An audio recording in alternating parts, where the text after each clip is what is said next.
Assalamualaikum warahmatullahi wabarakatuh. Alhamdulillah wassalatu wassalamu ala Rasulillah wa ala alihi wa sahbihi wa mawalah.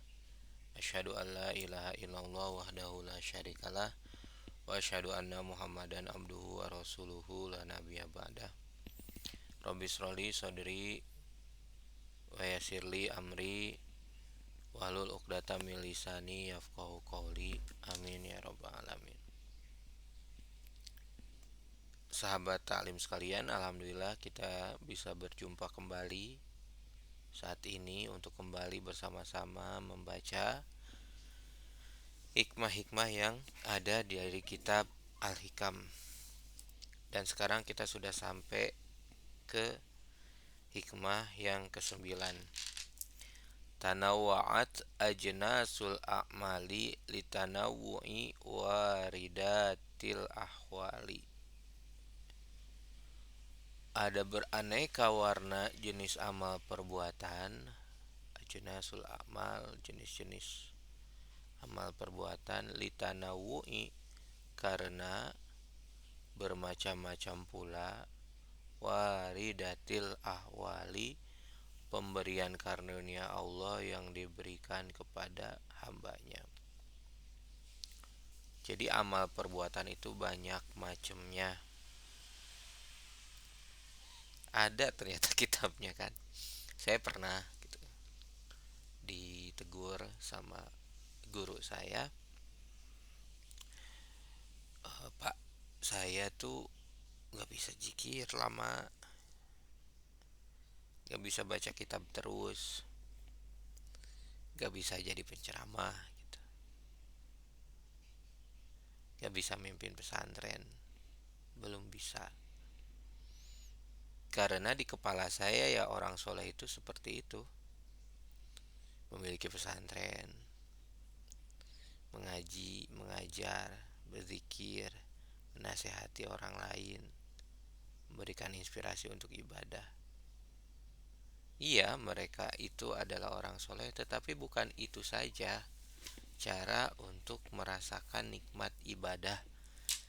Bukan itu saja jalannya ibadah. Kata siapa? Mereka yang bekerja di kantor, mereka yang jadi trainer, misalnya mereka yang jadi driver, mereka yang pagi ini berangkat bersiap-siap untuk menjemput rezeki, itu bukan ibadah, itu juga ibadah. Jadi ibadah itu memang banyak sekali macamnya. Karena pemberian karunia dari Allah pun itu bermacam-macam. Jangan lantas kita merasa pesimis terhadap rahmat Allah, merasa jauh dari kasih sayang Allah,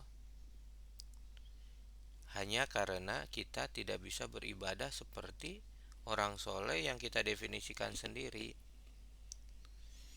Atau misalnya ada yang ibadahnya itu mengurus istrinya yang sakit, mengurus anaknya itu juga ibadah, mengurus orang tuanya misalnya, sehingga dia nggak bisa sedekah banyak karena sedekahnya pun karena dia belum bisa bekerja jauh, misalnya hanya karena ada orang sakit yang dia urus, yang diuji dengan kesabarannya, misalnya mengasuh anak yang masih perlu dibimbing sehingga nggak bisa ditinggal, mengasuh orang tua sehingga nggak bisa ditinggal, atau berbagai macam hal yang ada di sekeliling kita yang kita lihat gitu. Ya kadang sangat disayangkan juga yang saya rasakan, apalagi di daerah perkotaan seperti tempat saya tinggal sekarang. Di zaman yang ada sekarang, seringkali kita itu lebih sering bersilaturahmi atau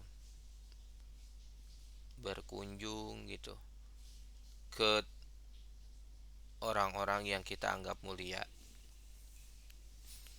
Itu juga bagus. Atau malah lebih sering mengurusi diri sendiri gitu. Tapi dengan tetangga, dengan saudara, kita jarang sekali bertukar pikiran, berdiskusi, saling menyapa, saling bertanya gitu. Padahal sebenarnya itu juga ada keutamaan. Karena kan mereka juga eh, di antara mereka siapa tahu ada yang memiliki keistimewaan di sisi Allah Subhanahu wa taala. Karena itu setiap orang soleh yang menuju ke suatu makom, orang soleh yang menuju suatu tingkat,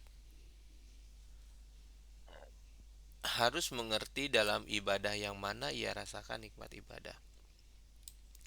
Maka disitulah akan terbuka baginya apakah dalam sembahyang, dalam sholat, atau puasa dan lain-lainnya. Misalnya ada yang ibadahnya lewat zikir gitu, saya lebih dekatnya lewat zikir, atau lewat mengaji seperti ini sehingga lebih dekat dengan Allah, atau ada lewat puasa gitu. Pilih aja salah satunya yang kira-kira bisa mendekatkan kita. Mungkin misalnya saya nggak bisa zikir lama, tapi saya bisa mengaji misalnya, membaca kitab.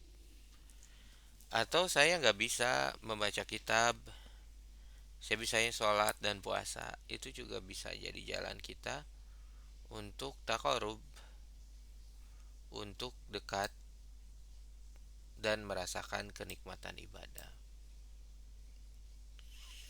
Wallahu a'lam.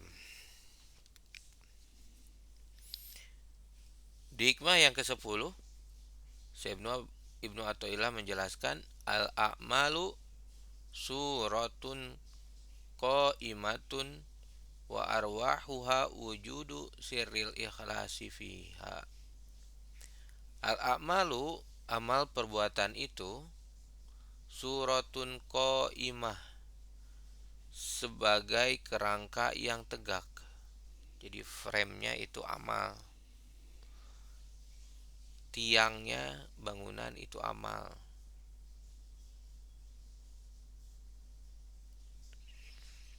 Wa arwahuha wujudu siril ikhlasi, sedang ruh ataupun jiwanya ialah terdapatnya rahasia ikhlas atau ketulusan yang rahasia fiha, di dalam amal perbuatan itu. Jadi suatu amal perbuatan itu mestilah memiliki keikhlasan, karena manusia tanpa ada ruh mati. Bangunan tanpa ada penghuninya, tanpa diisi, hanya sekedar bangunan tanpa cerita. Pohon hanya batang saja tanpa ada sistem kehidupan di dalamnya, ya hanya batang kering saja, kayu kering saja.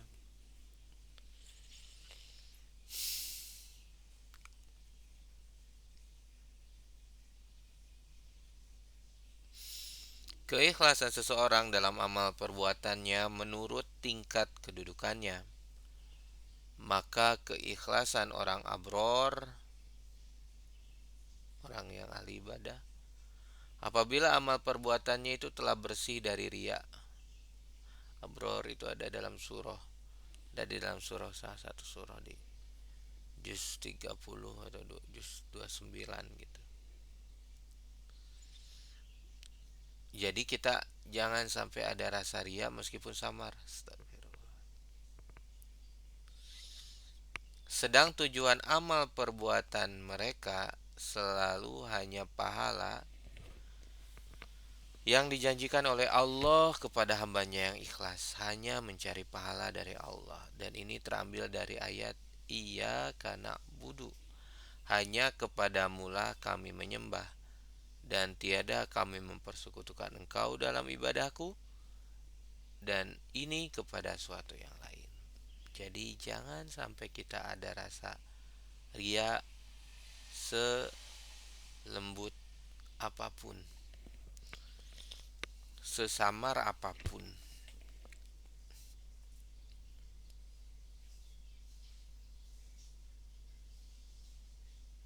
hanya mencari ridho Allah, hanya mencari pahala dari Allah Subhanahu wa taala. Adapun keikhlasan orang-orang muqarrabin, yang tadi orang abror, ini ada yang disebut muqarrabin, adalah orang yang bisa menetapkan pengertian la haula wala quwata illa billah. Tiada daya untuk mengelakkan, tiada kekuatan untuk berbuat apapun kecuali dengan pertolongan langsung dari Allah. Tiada daya kekuatan sendiri, sedang semua itu hanya daripada Allah. Ia merasa bahwa semua amal perbuatan semata-mata karunia Allah kepadanya, sebab Allah yang memberi hidayah dan taufik. Ini diambil dari ayat berikutnya, Iyyaka nasta'in, potongan ayat dari surat Al-Fatihah juga. Iyyaka nasta'in, hanya kepadamu lah kami mengharap bantuan pertolongan, sebab kami sendiri tidak berdaya. Amal orang abror disebut dengan amal lillah, beramal karena Allah. Sedangkan amal orang-orang muqarrabin dinamakan amal billah, beramal dengan bantuan kurnia Allah. Amal lillah menghasilkan sekedar memperhatikan hukum lahir, sedangkan amal billah menembus ke dalam perasaan hati. Seorang guru berkata, perbaikilah amal perbuatanmu dengan ikhlas, dan perbaikilah keikhlasanmu itu dengan perasaan tidak ada kekuatan sendiri, sedang semua kejadian itu hanya semata-mata karena bantuan pertolongan Allah Subhanahu wa taala. Cukup jelas ya. Jadi kita mau jadi yang mana nih? Orang muqarrabin atau orang abror? Beribadah hanya karena Allah, hanya mencari pahala Allah, lillah, karena Allah.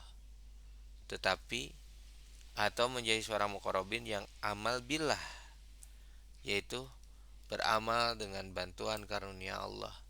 Ketika kita merasa bahwa kita tidak bisa memiliki kemampuan apa-apa. Saya mengaji di sini, Anda mengaji di sana. Ini semua bukan karena kemauan saya. Ini karena Allah yang menggerakkan hati saya. Lidah saya, alat elektronik, semua ada bukan karena perjuangan saya. Saya tidak memiliki daya upaya apapun. Semuanya itu hanya karena Allah. Allah yang menggerakkan, Allah yang mengarahkan, Allah yang memberikan kita kehendak. Kita tidak ada apa-apanya. Tidak ada ngerasa jasa sama sekali di dalam beribadah, karena beribadah itu pun sendiri adalah nikmat dari Allah Subhanahu wa taala. Masya Allah, Masya Allah. Kadang hal-hal yang lembut seperti ini kita lupa, ya sahabat sekalian. Kita terlalu sombong. Apalagi kadang ngelihat fenomena gitu, orang lain yang saya coba memahaminya. Ada orang lain yang karirnya mentereng gitu, bisa lahir di keluarga yang kaya, bisa sekolah di sekolah pilihan istimewa gitu, lanjut berkarir di perusahaan yang bonafit, memiliki compensation dan benefit yang luar biasa, sehingga karirnya terus menanjak, berkunjung dari suatu negara ke negara yang lain. Sedangkan kita ada di sini, karir biasa saja, diuji dengan hal yang sulit. ada apalagi kalau misalnya saya ingat misalnya kayak cerita orang-orang yang diuji lebih susah dari saya gitu. Ada yang bahkan sekolahnya sudah putus, putus sekolah dari sekolah dasar, berlanjut dengan kehidupan yang kurang baik, kurang beruntung, tinggal di rumah yang tidak layak, berkawan dengan kawan yang tidak baik gitu. Bagaimana, mengapa Allah menciptakan kehidupan seperti itu? Di satu ada orang yang begitu sukses, di satu ada orang yang begitu uh, kurang beruntung. Ya beberapa orang ahli filsafat mungkin yang bisa bisa saya bilang begitu mencoba memahaminya. Meskipun kadang pada akhirnya tidak ada informasi yang bulat ya, menggantung gitu kayak ngasih tahu aja nih Allah menciptakan makhluk kehidupan seperti ini. Yang satu begitu sempurna dari bayi dari kecil sampai sekarang sampai meninggalnya juga bahkan bisa menjadi salah satu pejabat ternama. Sedangkan di satu sisi kenapa Allah menciptakan orang yang begitu malang dalam kehidupannya? Ada yang kurang sempurna dari fisiknya gitu ya, ada yang begitu sulit. Satu sisi memang itulah kehendak Allah. Allah haula wala quwata illa billah, termasuk ya Allah juga bisa berkehendak sesuai dengan kehendaknya. Sesuatu yang kadang gak bisa kita mengerti. Kita gak bisa memahami banyak hal dengan kapasitas otak kita, itu pertama.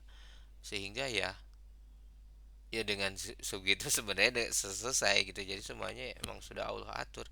Sementara kita tidak mengetahui, Allah Maha mengetahui. Jangan lantas keadaan seperti itu membuat kita meragukan keimanan kita kepada Allah Subhanahu wa taala. Tentu kita nggak bisa mengulik apakah benar orang yang dengan eh, dengan keberuntungan seperti itu bisa merasakan kebahagiaan yang sempurna. Apakah benar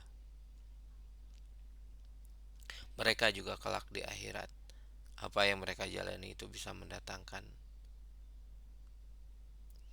kebahagiaan buat mereka atau malah nanti kesusahan? Allah alam. Ya,